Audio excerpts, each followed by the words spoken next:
Ladies and gentlemen, we present at this time the regular Sunday afternoon address of Father Charles E. Coughlin from Royal Oak, Michigan.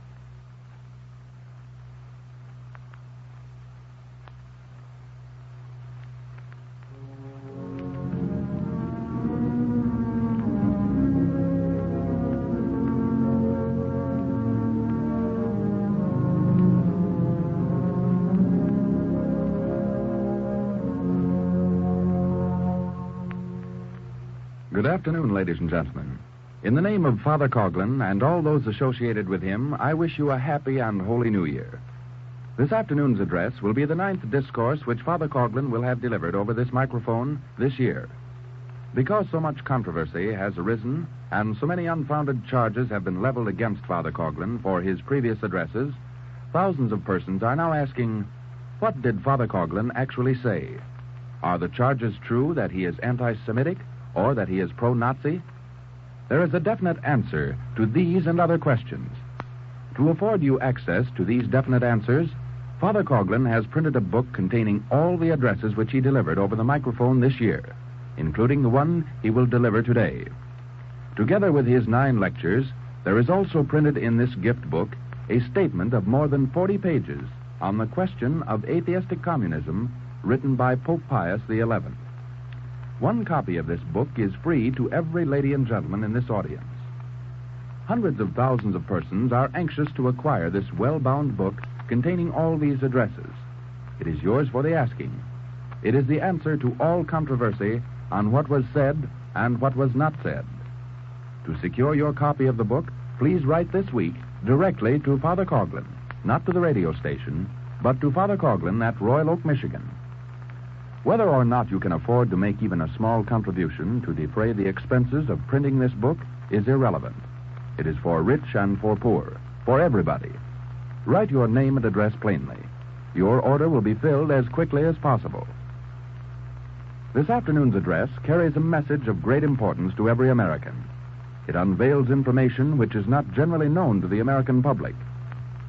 While the Little Flower Choristers will sing for us the Shrine Lullaby adapted to the melody of Brahms' composition, you will do a favor to some friend or neighbor if you telephone them during these next 3 or 4 minutes and ask them to be sure to listen to this afternoon's broadcast.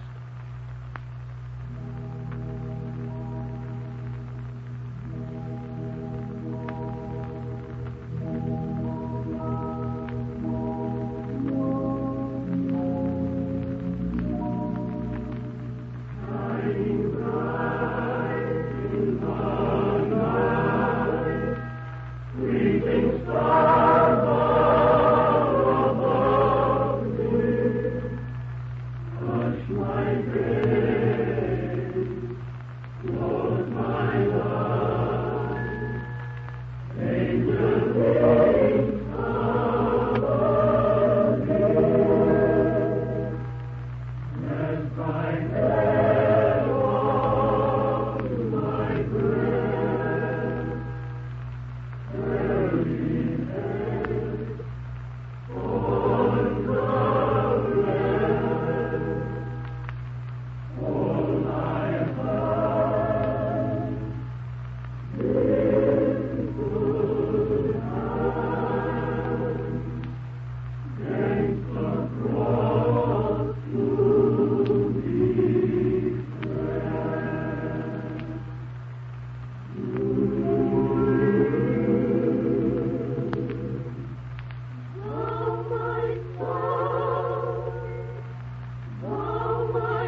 Once more, may I inform you that a book containing all the discourses delivered by Father Coughlin this year is yours for the asking.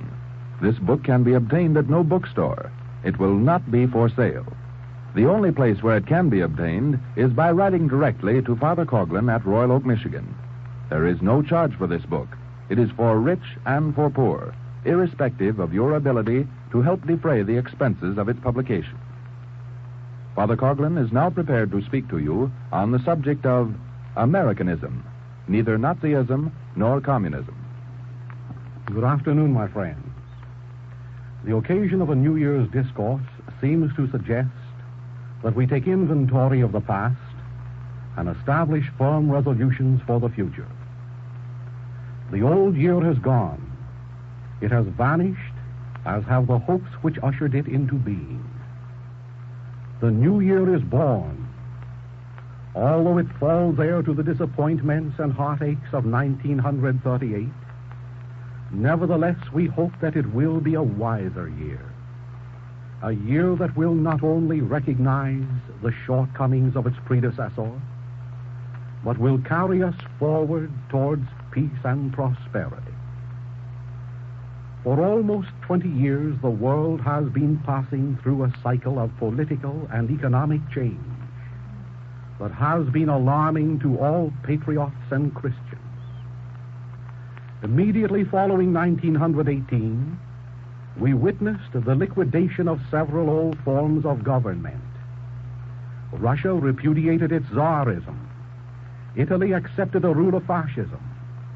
A few years later, German imperialism, after passing through the experiment of democracy, bowed before Adolf Hitler and his National Socialist Party.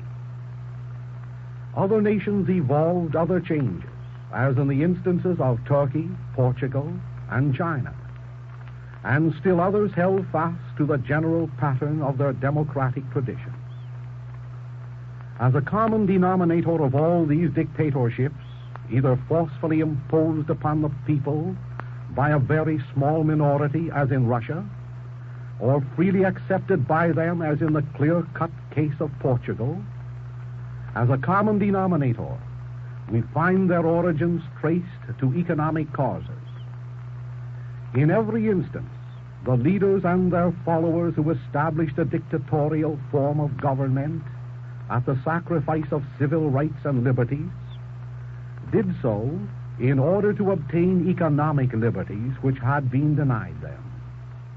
In every instance, the blame for insufficient food, clothing, and shelter was attributed to the old form of government. Thus, to obtain a sufficiency of life's economic necessities, individualism was discarded and replaced by a form of collectivism. To accomplish this change, it was thought that a new form of government must supersede the old. This twin revolution in politics and economics was accompanied by a social revolution which was manifest in two extremes. I refer to the internationalism of communism and to the supranationalism of Nazism. The proponents of the former, seeking a worldwide revolution, have as one of its main objectives the complete destruction of all nationalism and religion. The advocates of the latter support a theory of race superiority and individual nationalism, to which is subordinated the supranational activities of religion. The year 1939 is not a new year in the sense that we have entered upon a new cycle. The next 2 or 3 years will witness the completion of this era, whose last phase will be unfolded during this present year, a phase which will witness a mortal combat between communism and Nazism. As we enter 1939, we find civilization roughly divided, politically speaking, into three conflicting camps: the internationalism of communism, the extreme nationalism of Nazism, and the traditional democracy, for example, of America, whose teeming population is justly dissatisfied in its citizens. On every hand, nations are either at war or are busy arming against the inevitable day when communism and Nazism meet in a battle unto death. Russia boasts that it has 20 million soldiers, together with ample resources, planes, munitions, and supplies, to defend the principles of communism. England, France, Germany, Italy, Belgium are working feverishly to equip their nationals with instruments of defensive and offensive war. Spain is engaged in the most gruesome and destructive internecine struggle of all times. China and Japan are pursuing the undisturbed course of an undeclared war. Propagandists in all neutral nations are bending every effort to have their governments commit themselves to the side either of communism or of Nazism. Spokesmen, both official and unofficial, in our own country are intimating that we too must prepare to take sides in this impending struggle, favoring either communism or Nazism. Pause to examine more closely the attitude of democratic America as we face this crisis. Unfortunately, many of our citizens entertain the opinion that American democracy must be sacrificed in order to gain economic security. More than that, these persons are willing to make definite commitments in favor of Nazism on the one hand, or of communism on the other. Another group, influential in finance, radio, press, and cinema, refuses to participate officially as a group in counteracting the spread of communism, but is most vigorous in condemning Nazism. This perilous condition is deplorable, for no true American can entertain favor for either communism or Nazism. No true American can refrain from forcefully condemning both these excesses, cost what it may, and no intelligent American can conclude that to obtain economic redress we must sacrifice our democracy. However, we must face facts as we find them. We must admit that the pro-communist sentiment in America is in the ascendancy, if we believe the public opinion poll conducted by Dr. George Gallup. This condition was brought about chiefly through the instrumentality of newspaper and radio propaganda, together with shallow thinking on the part of those who were exposed to it. To promote this insidious campaign for enlisting the mass of Americans to favor the Moscow plan, our people are being deluged with accounts of Nazi atrocities, and scarcely a word is printed regarding communist murders. However, just last week, a local paper printed an official summary of the communist murders in Spain, informing its readers in an 1 3/4 article that 12,500 ministers of the gospel of Christ were murdered by the loyalists, supporters of Stalin. 3 weeks previous to this same paper and others published articles, page upon page, lamenting a $400 million fine imposed on 600,000 Jews by the Nazis in Germany. Another paper insinuates that he who is an anti-communist, even though he is also an anti-Nazi, is an anti-Semite. Our people are told incessantly that communism is a form of democracy, that fascism and Nazism are outright tyranny. But Americans are seldom warned that both these un-American forms of government must be stamped out peremptorily.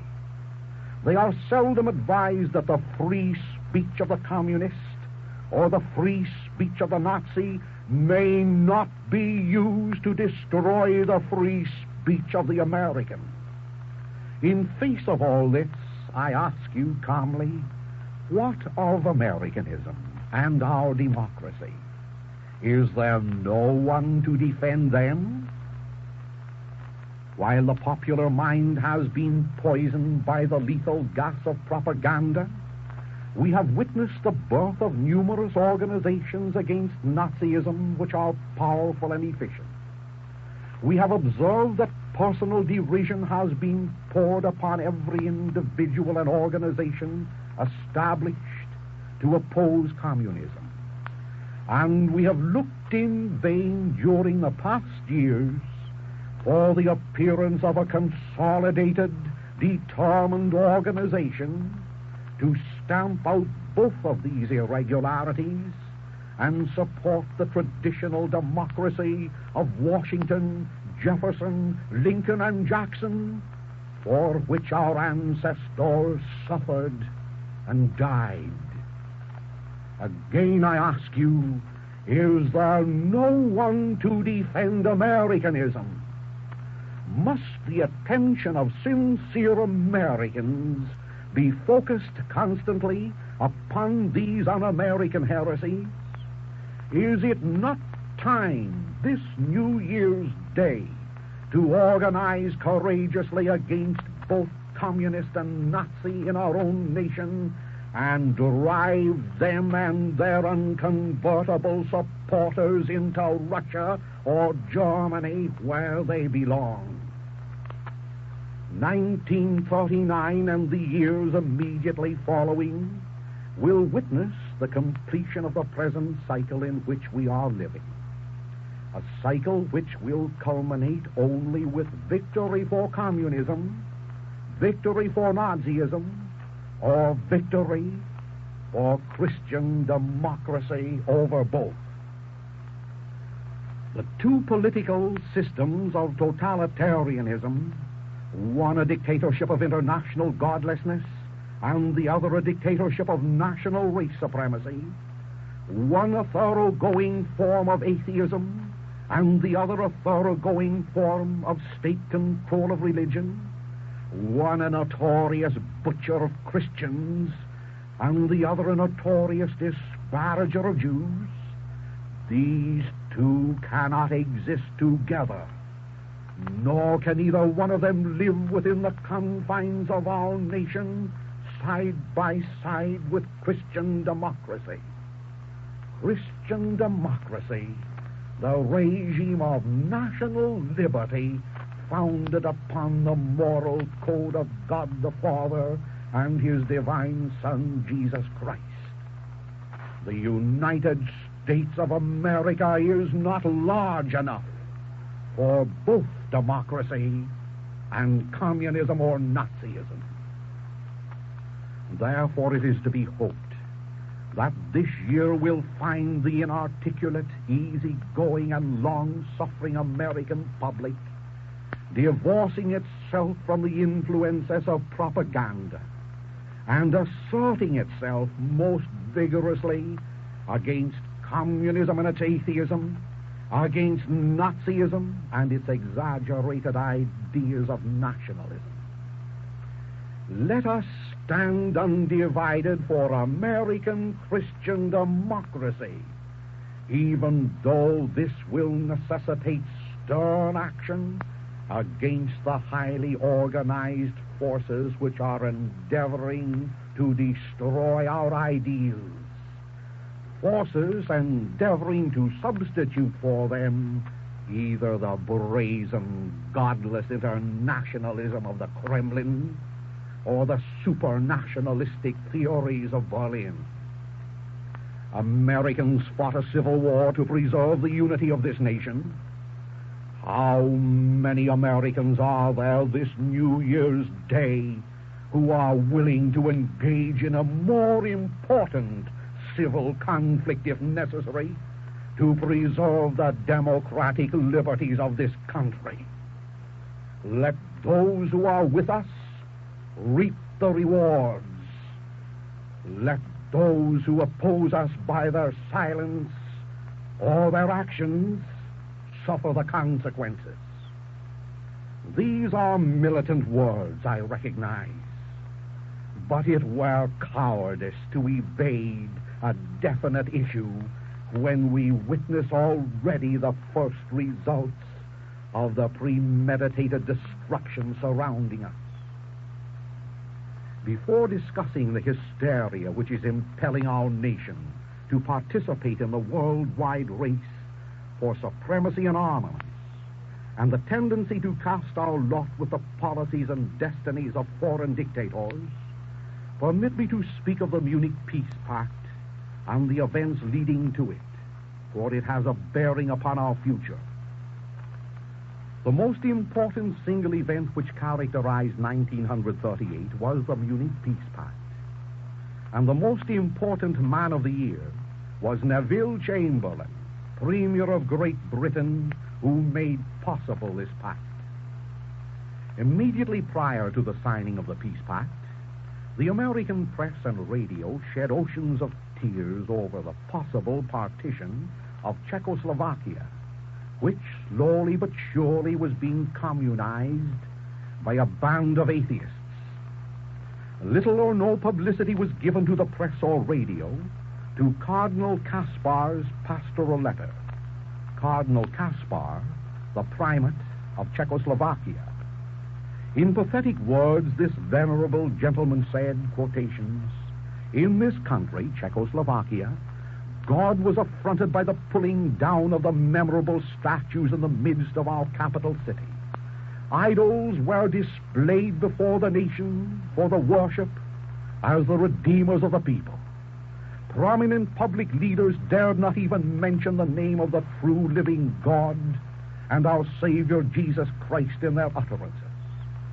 I do not wish to recall all that was done at that time to de-Christianize our nation," continues the Cardinal, beginning with the youth in the schools.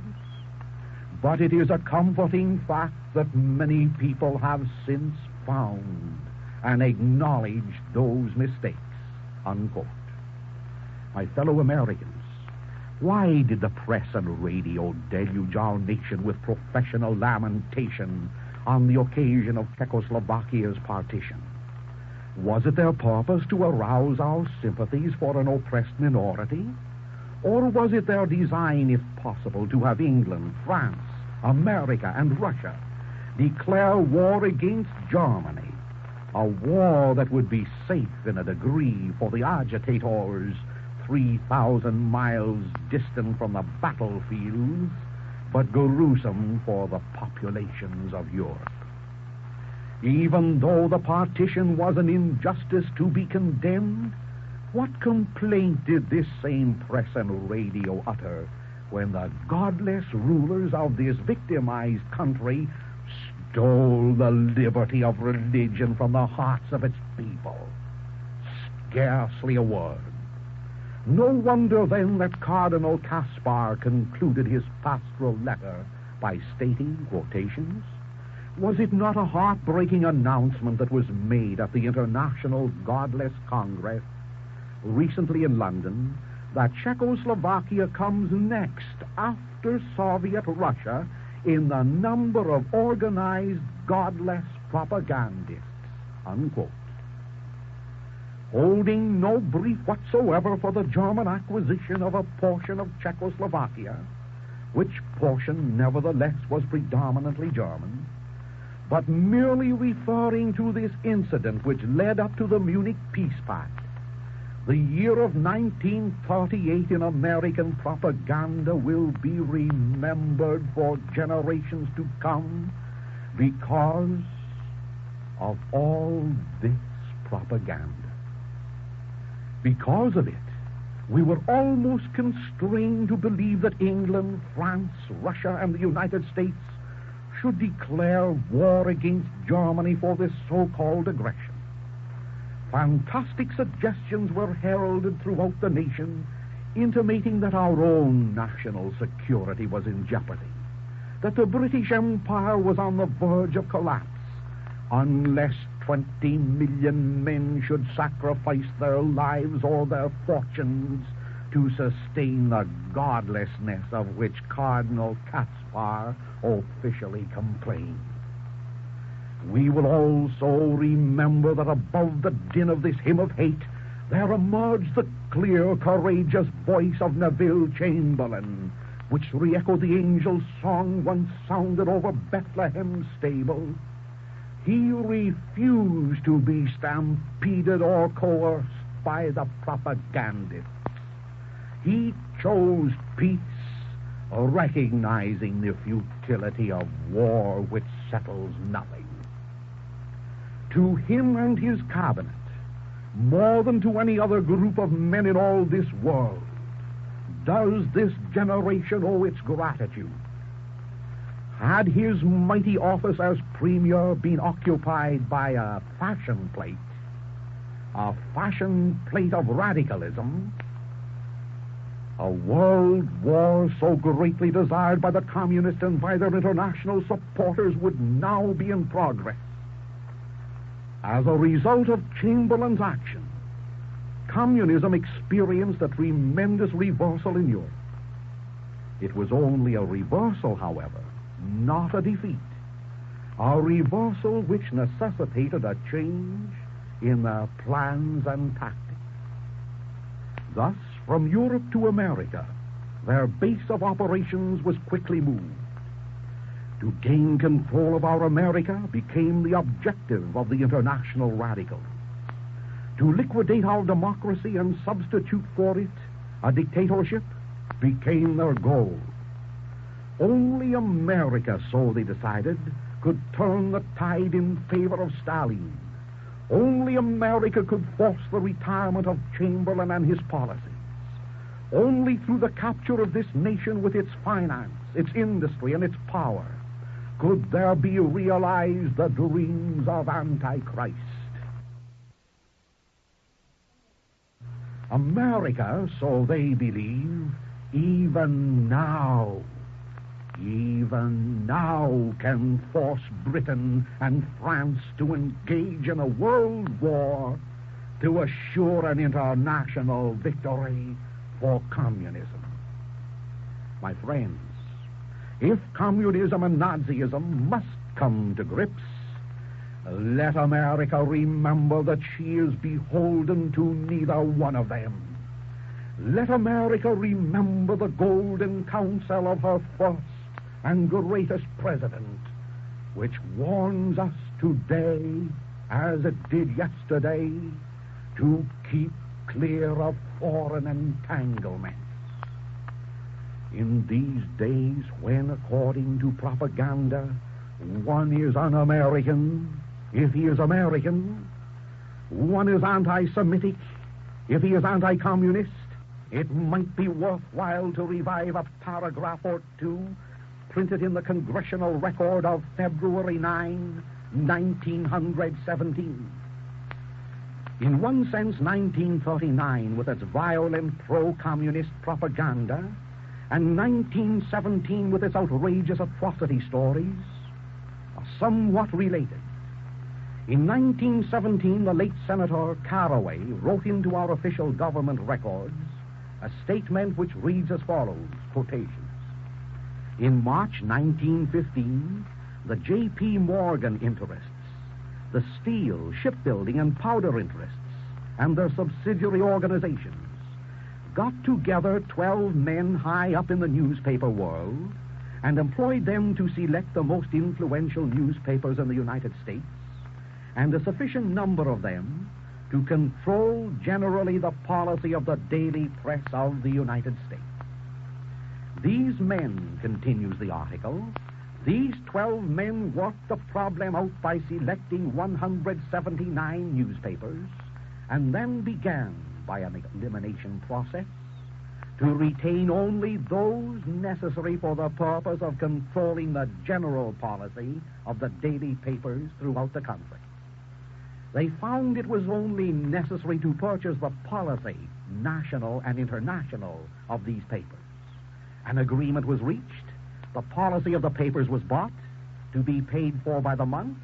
An editor was furnished for each paper to properly supervise and edit information regarding the questions of preparedness, militarism, financial policies, and other things of national and international nature considered vital to the interests of the purchasers.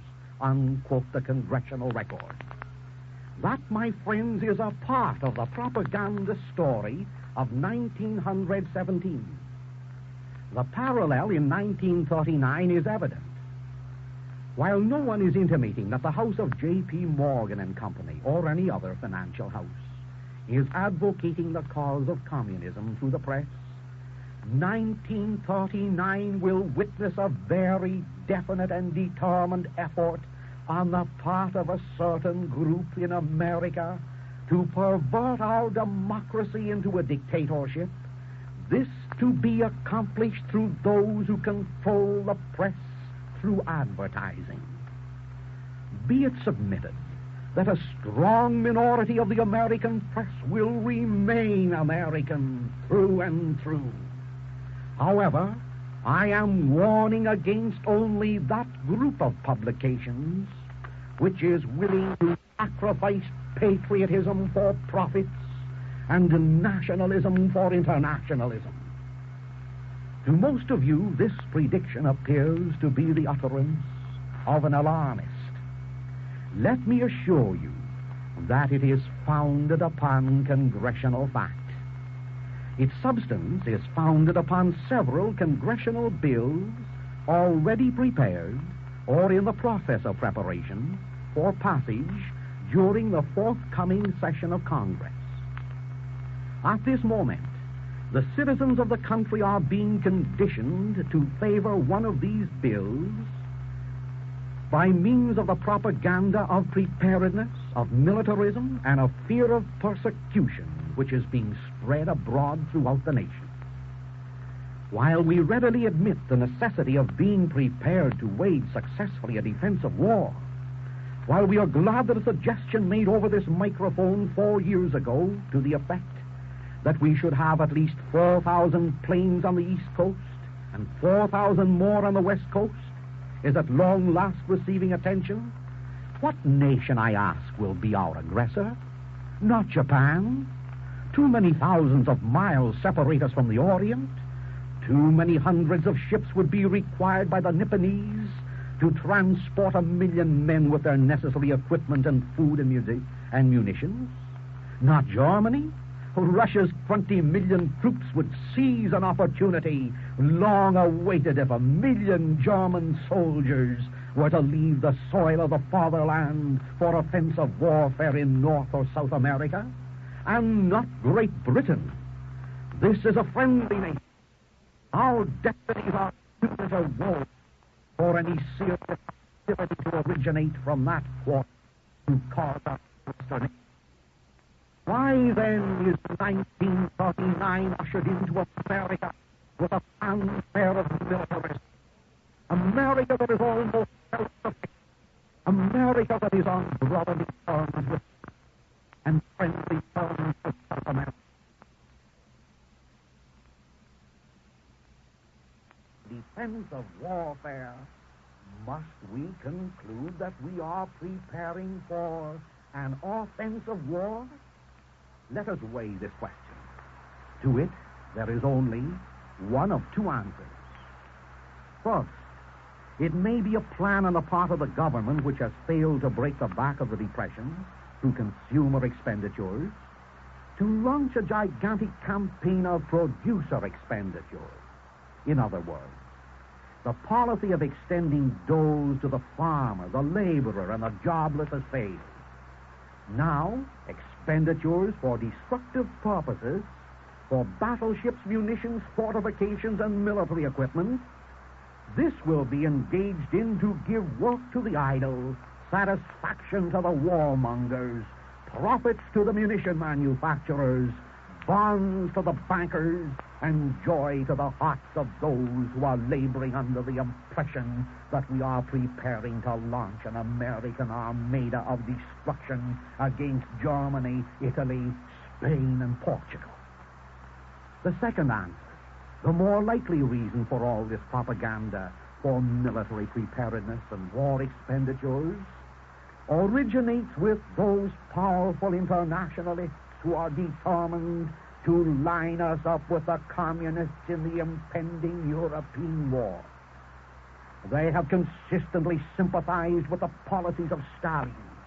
They have not only constantly attacked the policies of Hitler and Mussolini, but they have unremittingly endeavored to picture American democracy as an obsolete form of government for which there should be substituted a centralized rule controlled by those who control the nerve centers of the nation. These are they, so I believe, who are most responsible for the war hysteria. The embers of this hysteria have been fanned into flame recently by the propaganda of persecution. A persecution which in reality never equaled by 1/1,000 the atrocities which were perpetrated against the millions of Christians trampled to death under the steel heel of the commissars of Russia. Nevertheless, it was a convenient persecution, even though it was unjust. Beneath the cloak of outraged justice, therefore, that was so well publicized recently, the international warmongers hide the sword of revenge. Even though the cost of unsheathing it will entail the destruction of countless properties, the loss of millions of lives, and the dissolution of American democracy. What care they? My friends, have we not learned that modern wars settle no disputes? By this time, are we not disillusioned? Do we not realize that wars are the enemy of democracy? Do we not appreciate that poor men, the laborers and the farmers, they pay for all wars, pay with their lives and with their liberty? And I ask you, shall we engage in another European war to make the world safe for Stalin and for Antichrist? Recollect that during the World War there was more actual increase of centralized power in Washington than in the previous 100 years and more of our government's existence. Oh, how many of those who lived during that day remember what Thomas Jefferson said? The World War perhaps was in his mind when he spoke that those who soon desire international war would soon want bread. How many of those who applauded our entrance into the World War lived to soon want bread, lived to become wards of the federal government on the WPA? During the time of the World War, many different things happened to centralized government at Washington. During that time, there was set up a chairman of the War Industries Board, a member of the Advisory Commission of National Defense, and chairman of its Committee on Raw Materials, Minerals, and Metals, who, according to his own confession, held more power probably than any other man of that day. Mr. Bernard Baruch. The parallel of 1939 to 1917 becomes more apparent when we review the several bills soon to be presented to Congress for the purpose of centralizing again all power and industry and commerce and American activity in the hands of a small group of unelected men at Washington, with possibly Mr. Baruch as a presidential appointee to supervise the so-called military preparedness. I have before me a House of Representatives Bill number 9604, popularly known as the May Bill. It is one of several bills of the same ilk favored by the present administration for passage during this coming session. It is divided into 11 sections and reads in part as follows. Section 1, that whenever Congress shall declare war, the President is authorized to determine and publicly proclaim it to be unlawful to buy, sell, lease any article at a higher rate of rent, price, commission, or compensation than was in effect at a date or dates determined in the proclamation. In other words, this bill gives the President of the United States the absolute and sole power to set prices and determine profits. Section 3 of this bill states that during such time of war, the President is authorized to determine and publicly proclaim from time to time the material resources, industrial organizations, public services, security and commodity markets over which government control, including requisitioning materials, shall be necessary. This bill, therefore, plans to give the President full power to commandeer, requisition, seize, and confiscate all material resources which, in his judgment, shall be required by the government. Section 4 of the bill gives the President power to draft an army. Section 5 gives the President power to register all individuals engaged in the management or control of any industrial establishment designated by him for the duration of the war and to live according to his regulations. And Section 6 reads, during such time of war, the President is authorized from time to time to determine what classes of public service, real and personal property, or rights or interests therein, and what classes of owners, dealers, exporters, and importers, manufacturers or producers of any article shall be required to operate or to be operated under licenses. In other words, this is the superlative dream of a Moscow mind to license every industry and business and profession.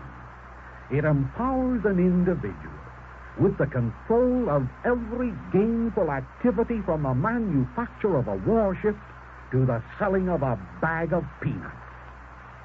And Section 7 of this proposed bill gives absolute dictatorial power to the President to determine the priority in which any owner or manufacturer or producer or farmer shall fill his orders.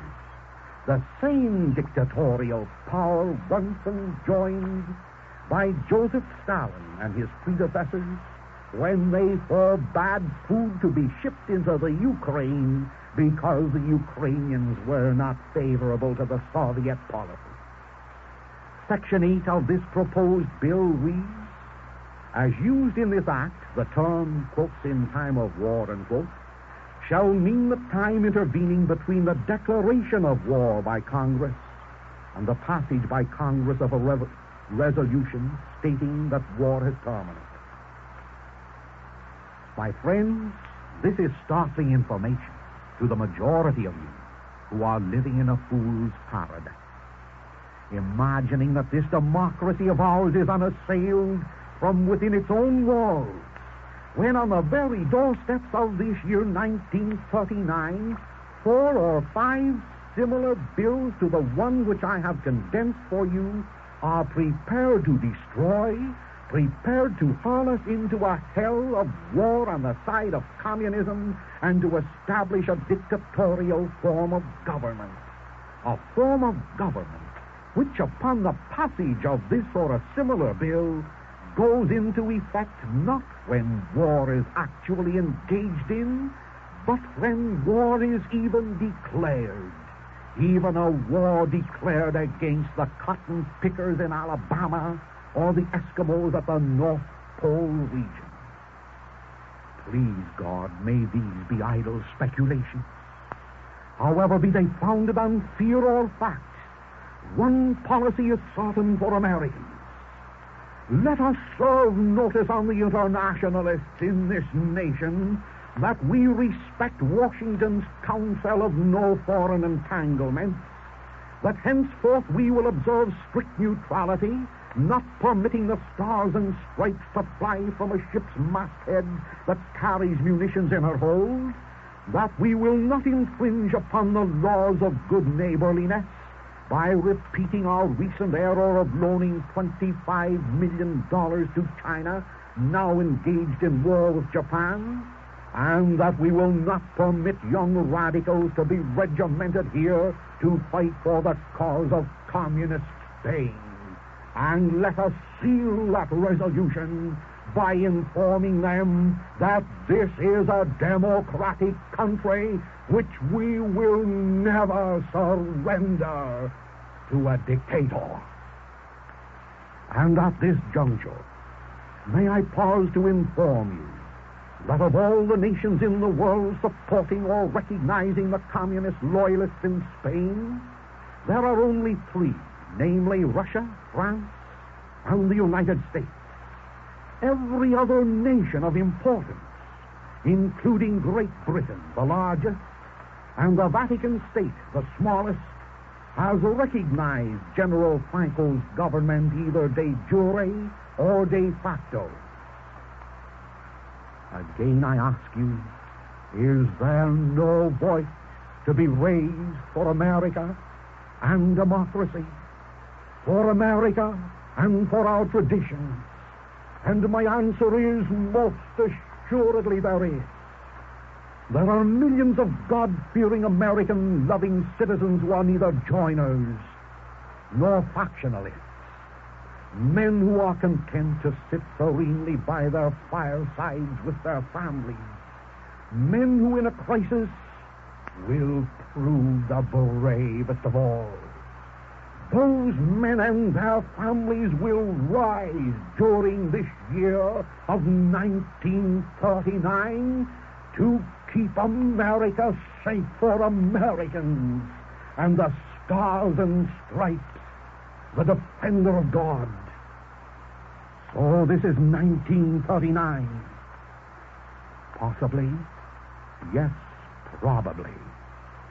Europe will be in war by 1940.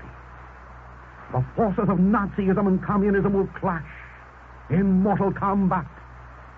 America must stand aloof. At home there are still 12 million men out of work. We will not liquidate them by teaching them how to manufacture poison gas or shrapnel, or by dressing them up as targets for enemy machine guns. Or rather, 1939 will mean for us that we will turn our minds to solving the industrial and agricultural problems which confront us according to the pattern of our Constitution. From European wars, America must stand aloof. This is 1939. As yet, the billions of dollars loaned to Europeans to conduct the last war remain unpaid. We will not loan these nations more billions and more lives, and reap more death, more depression, and loss of democracy. From European wars, America must stand aloof. This is 1939. Now we are being conditioned to take sides, either for or against communism, for or against Nazism, with scarcely a word spoken in defense of Americanism. Oh, when shall Americans cry down and trample the propagandists and turn their attention to America? From European wars, America must stand aloof. In 3 or 4 weeks, possibly 3 or 4 months, the opportune time will arrive when every citizen who stands for Americanism, for the Constitution and for liberty must be prepared to support his congressmen in voting out of existence the dictatorial military bills which are now prepared on the pretext of national defense. 1939 finds Americans standing at the barricades of liberty.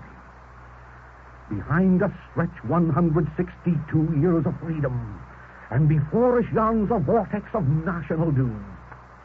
Behind us are 5 generations of civic and industrial growth. Before us beckons the specter of commercial decay and industrial slavery. Behind us have rolled 16 decades of religious freedom under the Bill of Rights and democracy. And before us stands, gaunt and threatening, the augur of irreligion, of hate, and of war. My fellow citizens, it is within our power to make the future of America as glorious as the past. But the future depends upon the answer to this question. Shall we participate in a European war and degenerate into dictatorship? Or shall we organize to preserve democracy, our Constitution, and keep clear of foreign entanglements?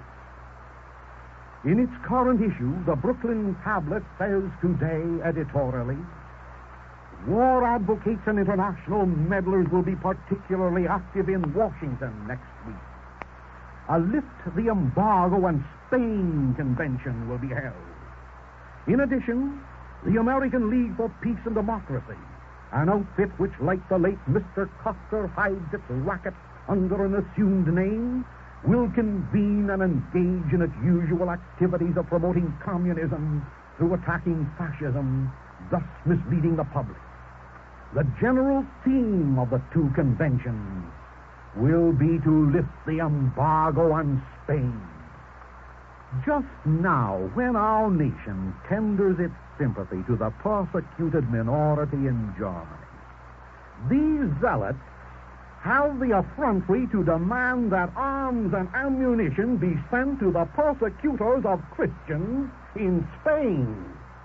The advocates of collective security, the stooges for Stalin, demand that we act to save a tottering regime that has denied every human right to the Spanish people and murdered them, may I add, by the hundreds of thousands. My friends, this is America's year 1939. A reawakened America.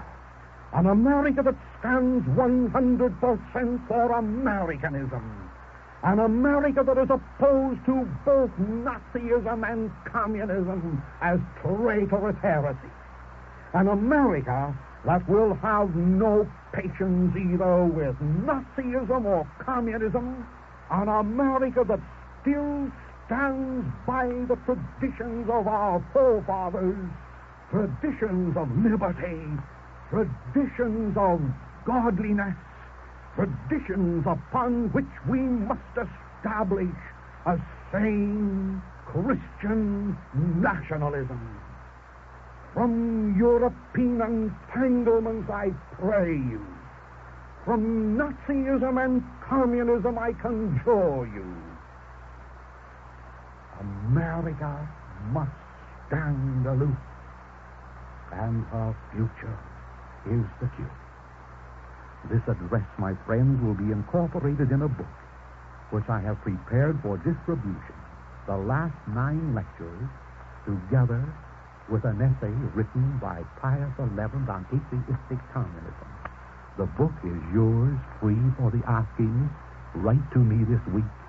God bless everyone. Once more, may I remind you that a book containing all the discourses delivered by Father Coughlin this year is available to every person who asks Father for a copy of one. Read this book carefully and judge for yourselves whether the charges leveled against Father are true or false.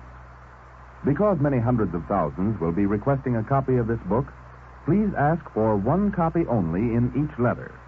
Write your name and address plainly. Whether you can contribute towards the expense of this book or not is beside the point. It is for every person interested in truth. Father Coughlin is fighting communism. In doing so, he necessarily offends those who are communists or supporters of communism. Together with his 9 lectures, there is a statement of more than 40 pages on the question of communism written by Pope Pius XI.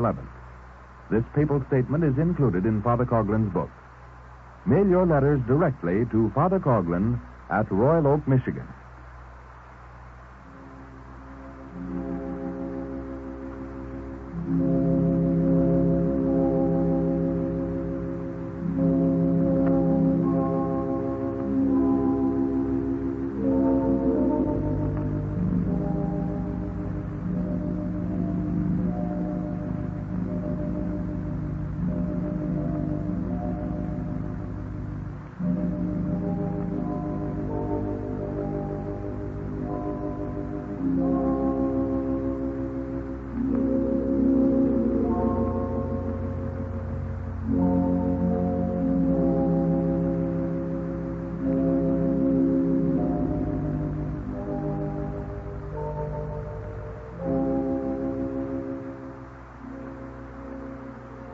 Until next Sunday afternoon at this same time, this is your announcer, on behalf of Father Coughlin, Franklin Mitchell, bidding you good afternoon.